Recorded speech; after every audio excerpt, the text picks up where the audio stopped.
زمون نظام نه افراطیت ده او نه تفریطیت ده.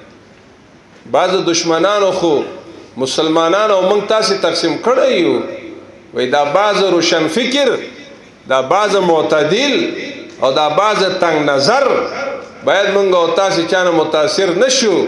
اسلام اساسی اسلام او شریعت معتدل ده. وجعلناکم امه وسطا لتكونوا شهداء علی الناس. وسط امتی استو.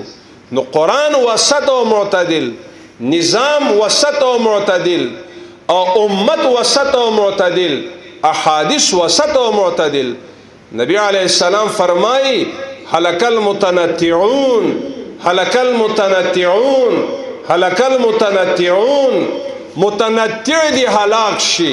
متنطع هغه اشخاصو ته وایي چې مباحات فرایضو ته رسوي، فرائض مباحاتو ته رسوي. پام چې د غرور خزانې بیا درنه خزانه کړي، نوې سپړې دلې د یتیمو ارمانونه دي.